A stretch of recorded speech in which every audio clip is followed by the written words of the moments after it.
Hola, muy buenas tardes. Mi nombre es Sandra Patricia Díaz Rubio.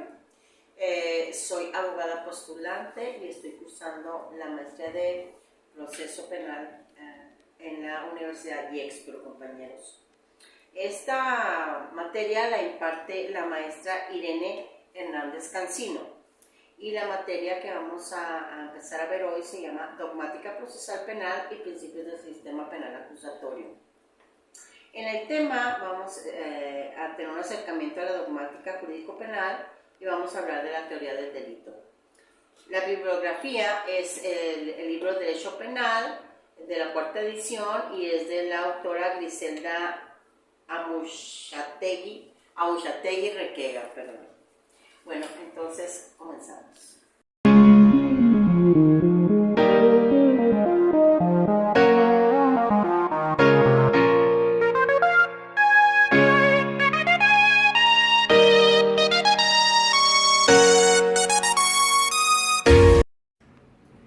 Bueno, entonces iniciamos con sujetos del delito.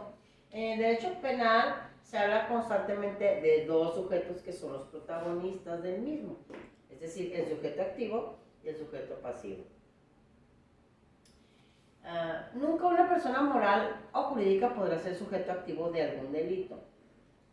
Siempre habrá sido una persona física la que ideó, actuó y en todo caso ejecutó el delito. Solo la persona física puede ser imputable y culpable. En el artículo 13 del Código Penal Federal se dice que solo son las personas físicas las que pueden ser imputables. Y como dijimos en el artículo 13 del Código Penal Federal, me voy a permitir darle lectura para que podamos entender un poco lo que a continuación vamos a tratar de descifrar. Son autores o partícipes del delito, fracción primera, los que acuerden o preparen su realización. ¿Ven? Fracción segunda, los que realicen por sí. Tercera, los que lo realicen conjuntamente. Cuarta, los que lo lleven a cabo sirviéndose de otro. Quinta, los que determinen dolosamente a otro a cometerlo. Sexta, los que dolosamente presten ayuda o auxilien a otro para su comisión. Séptima, los que con posterioridad a su ejecución auxilien al delincuente en cumplimiento de una promesa anterior al delito. Y octava, los que sin acuerdo previo intervengan con otros en su comisión, cuando no se pueda precisar el resultado de cada quien produjo. Los autores o partícipes a que se refiere el presente artículo responderán cada uno en medida de su propia culpabilidad. Eso es lo que dice nuestro artículo 13. El artículo 13 del Código Penal Federal. Bueno, vamos con el sujeto pasivo. Existe una clasificación del sujeto pasivo en impersonal y personal. En principio, cualquier persona puede ser sujeto pasivo. Sin embargo, dadas las características de cada delito, en algunos casos el propio tipo señala quién puede serlo y quién en circunstancias, y en qué circunstancias. Por ejemplo, el autor nos da el ejemplo del aborto. Solo el producto de la concepción en cualquier momento de la preñez puede ser el sujeto pasivo, es decir,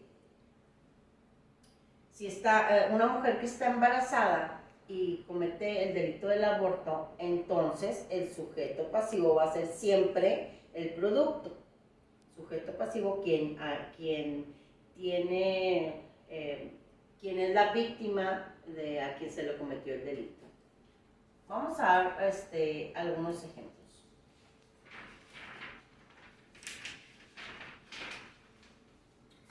Por ejemplo, en el homicidio, vamos a ver en cuáles delitos puede ser cualquier persona. En el homicidio puede ser cualquier persona, en el robo puede ser cualquier persona, en la violación genérica, en el fraude genérico, lesiones, delitos sexuales como el abuso sexual, las amenazas, el despojo, pero delitos que pueden ser nada más determinadas personas es en el homicidio, en relación al parentesco o la relación, ¿no?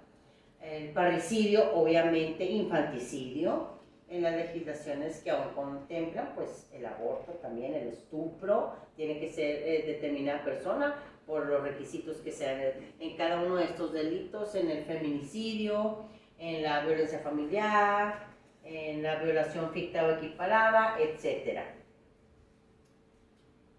También en algunos delitos como el robo se puede establecer la diferencia entre el sujeto pasivo de la conducta y el sujeto pasivo del delito. Por ejemplo, el de la conducta es la persona que de manera directa resiente la acción, lo que decíamos ahorita en el aborto, por parte del sujeto activo. Es decir, en el robo sería, por ejemplo, a quien le quitan el dinero. La del delito es el titular del bien jurídico tutelado que resulta afectado.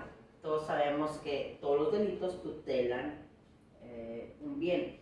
Por ejemplo, si el autor nos pone el ejemplo de si un empleado lleva al banco una cantidad de dinero de su jefe para depositarlo y es robado en el autobús, en el taxi, en el Uber, el sujeto pasivo de la conducta será el empleado, porque él trae el dinero, a él se lo quitan. Y el pasivo del delito sería el jefe, que es el dueño del dinero y a quien se le afecta el patrimonio.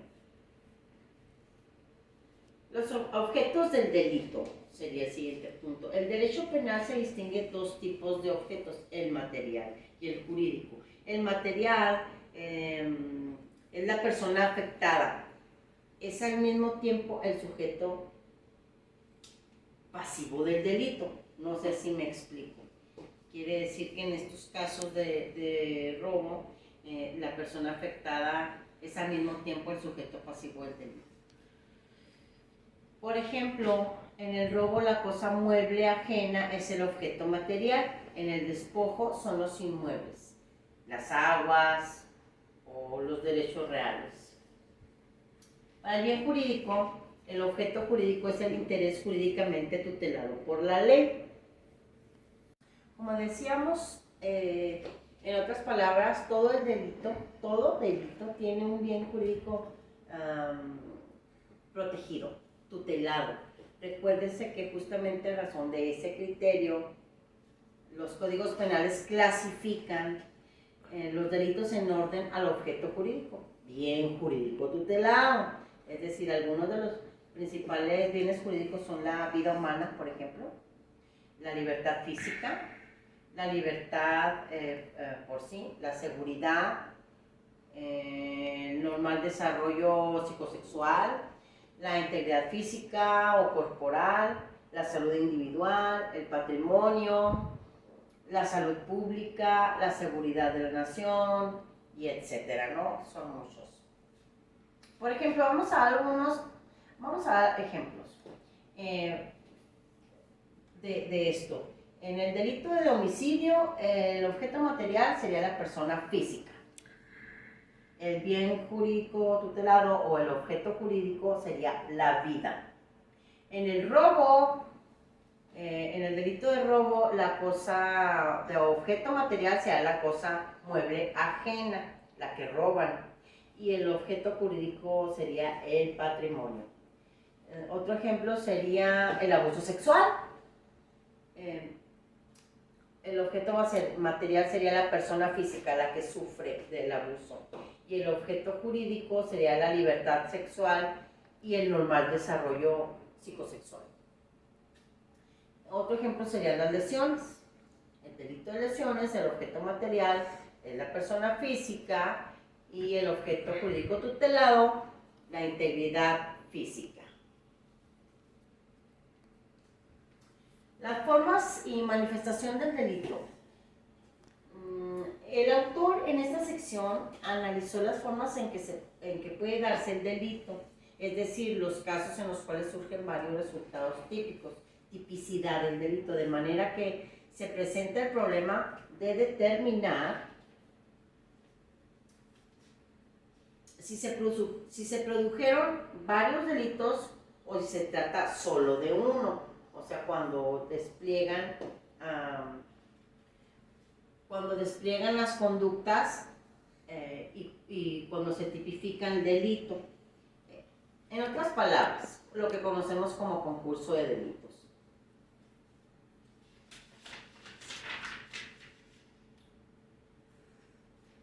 En el concurso de delitos existe la subdivisión de ideal y real, son los que más conocemos, ¿no? El autor lo maneja como ideal formal o real material.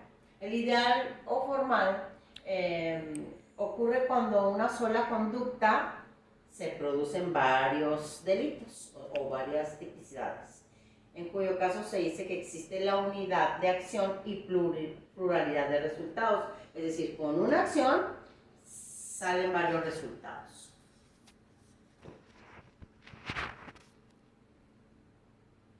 Vamos a ver el autor pone el ejemplo de colocar un explosivo. Entonces dice, cuando colocas un explosivo se dan entonces lesiones, es un resultado, homicidio es un segundo resultado y, por ejemplo, daño en propiedad ajena es otro resultado. ¿Qué quiere decir? Con una sola acción, yo coloqué un explosivo, di varios resultados, lesiones, homicidios y daño en propiedad ajena, pluralidad de resultados. En el concurso real o material se dan pluralidad de acción y pluralidad de resultados. En este libro el autor nos da un ejemplo de un bazar de antigüedades, que una persona entra y comete, destruye piezas de mucho valor, roba dinero y lesiona a la empleada. Entonces, la primera conducta en la pluralidad de acción del activo sería daño en propiedad ajena, ¿no?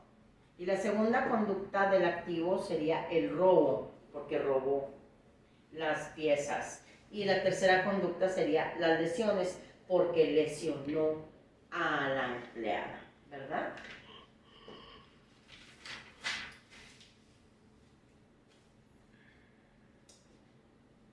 Hay una cosa que se conoce como iter criminis, y el iter criminis consta de dos fases, la interna y la externa, pero antes podemos decir que antes de producirse el resultado en el sujeto activo surge la idea o concepción del delito. Se ha puntualizado que la ley castiga la intención solo cuando ya se exterioriza, cuando se cometió, es decir, no solo cuando lo piensa, sino cuando ya ejecutó la acción de forma objetiva al mundo externo. Sin embargo, es necesario, dice el autor, conocer este recorrido del delito que se llama iter criminis. Y vamos primero con la fase interna, que dice que se construye por el proceso interior que ocurre en la mente del sujeto activo. La ideación es el origen de la idea criminal, o sea, cuando la concepción intelectual de cometer el delito surge por primera vez en la mente del delincuente. Acuérdense que esto es en la fase todavía interna, es decir, cuando no lo ha hecho, está en su pensamiento, en su cerebro, está ideando. De ahí continúa la deliberación. La idea surgida se rechaza o se acepta. La resolución es cuando el sujeto decide cometer el delito. La resolución, la palabra lo dice, resuelve, o sea, decide que lo va a cometer, se afirma su propósito de delinquir. Vamos ahora con la fase externa. Esta fase surge al terminar la resolución. Cuando ya decide, toma la decisión de voy a delinquir, entonces consta de 3 etapas: la manifestación, la preparación y la ejecución. La primera, que es la manifestación, solo se manifiesta la voluntad de delinquir, pero mientras no se cometa el ilícito, no se puede castigar, como dice nuestra ley. Nuestra ley no es preventiva, ¿no? Entonces, mientras no se externe la conducta, entonces no se puede castigar. La preparación se forma por los actos que realiza el sujeto en el propósito directo de cometer el ilícito, es decir, actos preparatorios que por sí solos pueden no ser antijurídicos y en consecuencia no revelarán la intención delictuosa, a menos de que por sí solos constituyan un delito. La ejecución del delito se forma por los actos materiales tendientes a la ejecución del delito, de modo que este no se produzca por causas ajenas a la voluntad de la gente. Puede ocurrir mediante actos positivos de hacer o negativos, abstenciones u omisiones. Estamos hablando ya de la tentativa.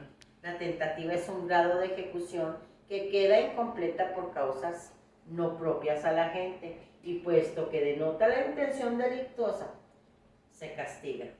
En el Código Penal Federal se establece en el artículo 12.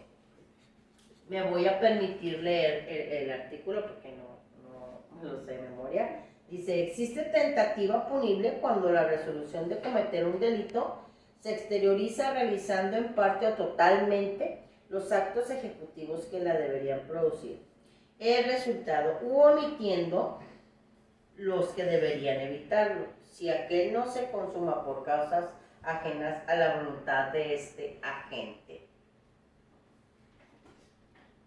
La propia ley penal precisa que el juez deberá tener en cuenta la temibilidad y el grado a que hubiera llegado el probable activo. El artículo 20 del Código Penal del Distrito Federal hace referencia a la tentativa punible.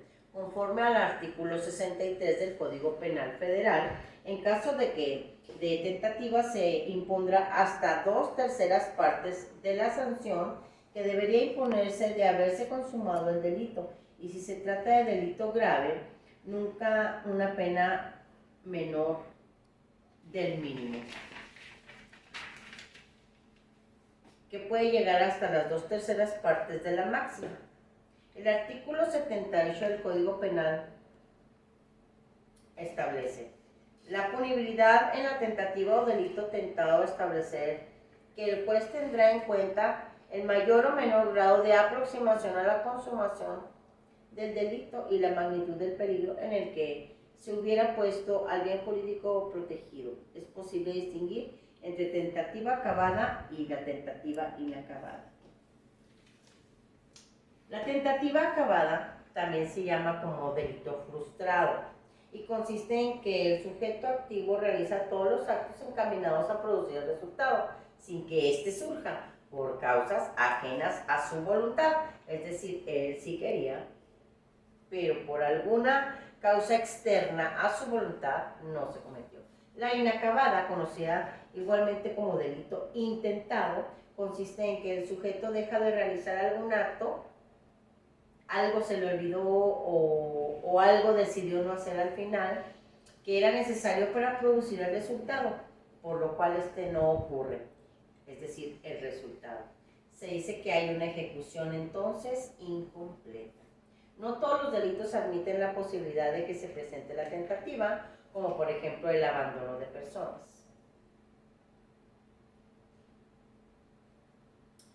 Existen otras figuras relacionadas con el tema, que son el desistimiento y el delito imposible. En el desistimiento ocurre cuando el sujeto activo suspende, lo que decíamos, pero espontáneamente los actos tendentes a cometer el delito o impide su consumación, por tanto no se castiga.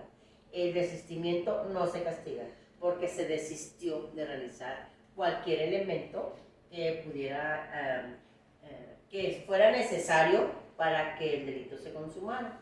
El delito imposible es el agente realiza los actos encaminados a producir el delito, pero este no surge por no existir el bien jurídico tutelado. Por ejemplo, quien desea matar a X, nos decía la autora, le dispara, pero X ya estaba muerto, entonces no hay delito. Es un delito imposible de cometer porque no existía vida, ya estaba muerto. O bien, alguien pretende hacer abortar a una mujer. Nos vamos de nuevo con el delito del aborto. Pero la mujer no se encuentra embarazada. Entonces, es imposible que se realice por el delito imposible. Yo le pondría delito imposible realización. El delito putativo, también llamado como delito imaginario, consiste en actos tendentes a cometer lo que el activo cree que es un delito, pero que en realidad no lo es. Por ejemplo, la autora nos puso el ejemplo del graffiti, que un chico pinta un muro con graffiti sin saber que dicho muro acaba de ser destinado por las autoridades X, las correspondientes, para que los chicos de la zona o de determinada escuela practiquen sus técnicas de graffiti en él. O sea, pues si ya está autorizado que se grafitee, por lo cual no puede ser entonces un delito si alguien llega y grafitea. Seguimos entonces con la consumación. La consumación ocurre en el momento preciso de dañar o poner en peligro el bien jurídico tutelado. Por ejemplo, en el homicidio, la consumación surge en el preciso instante de causar la muerte. Seguimos con el punto de la noción del delito. Existen tantas definiciones del delito como corrientes disciplinarias y enfoques, nos dice la autora. Desde un punto de vista jurídico, el delito atiende solo a aspectos de derecho. Y el delito como noción jurídica se contempla en dos aspectos, jurídico formal y jurídico sustancial. El jurídico formal viene contenido en el artículo 7 del Código Penal Federal, que es jurídico formal. Dicho de otra manera, la definición legal se equipara a un jurídico formal en el sentido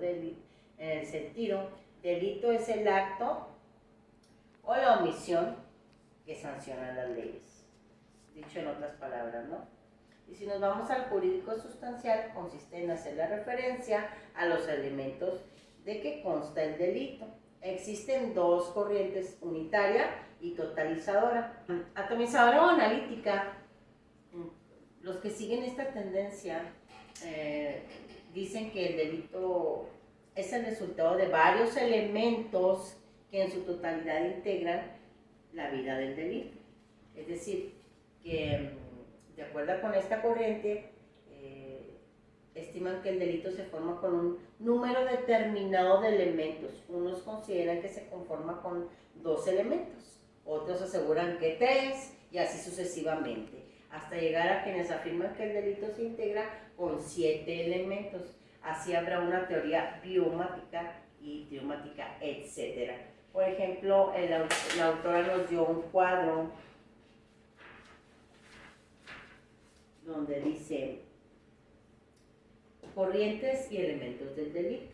Y ella nos pone un esquema así chiquito de número de elementos. Y podemos decir 2 elementos. Se llama biotómica, que es la conducta y la tipicidad.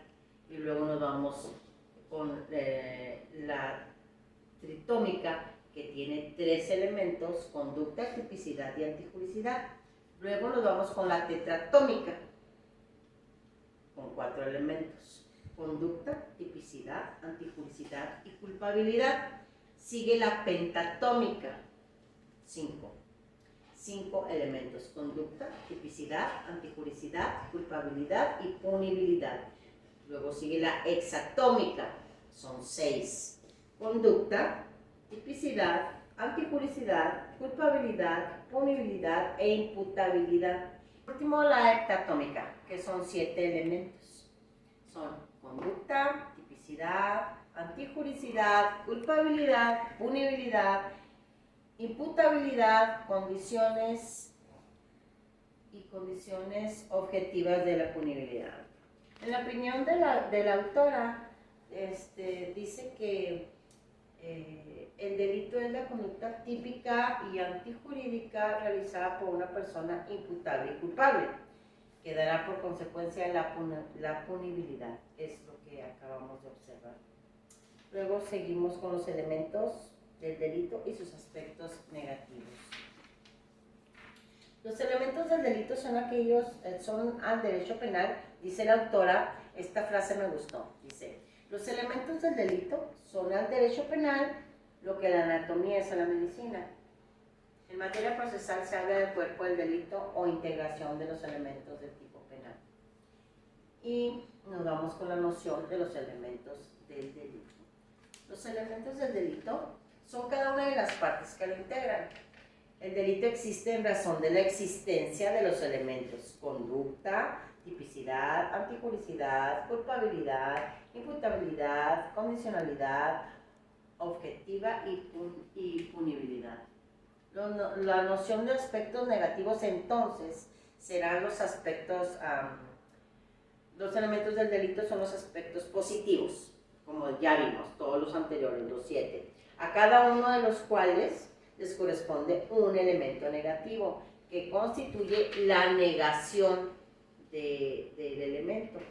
Para que esto se entienda, por ejemplo, respecto de cada elemento del delito, la ausencia de la conducta, tipicidad, causas de justificación o licitud, inculpabilidad, inimputabilidad, ausencia de condiciones objetivas de punibilidad y excusas absolutorias. Es decir, nos puso un cuadro que les voy a más o menos tratar de explicar. Si el elemento es los elementos positivos es la conducta, entonces el elemento negativo es la ausencia de conducta. Si el elemento positivo es la tipicidad, entonces el aspecto negativo es la atipicidad. Si el elemento positivo es antijuricidad, entonces el aspecto negativo es causa de justificación o ilicitud. Si el elemento positivo es la imputabilidad, entonces el negativo es la inimputabilidad. Si el elemento positivo es la culpabilidad, entonces el negativo es la inculpabilidad. Si el elemento positivo es la condicionalidad objetiva, entonces el negativo será la ausencia de la misma, ¿no? De la condicionalidad objetiva. Y si el aspecto positivo es la punibilidad, entonces los aspectos negativos serían excusa absolutoria. No sé si, creo que con el cuadrito quedamos más bien explicados. La relación lógica y prioridad temporal se refiere a que el estudio y el análisis de cada elemento del delito, de los que ya vimos, estos 7, debe hacerse con un riguroso orden. Esto es, primero debe analizarse la conducta, después la tipicidad. No sé si me explico. No, porque no resulta lógico hacer el análisis sin respetar el orden anterior, ya que no debe analizarse la punibilidad si antes no se ha estudiado la conducta. Tampoco es correcto analizar la imputabilidad si antes no se ha analizado la culpabilidad. Por eso se los dije en ese orden, así como lo manifestamos.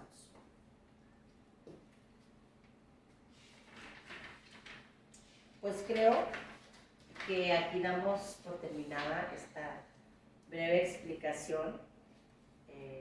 Espero que les haya quedado un poco claro los aspectos que hemos tomado.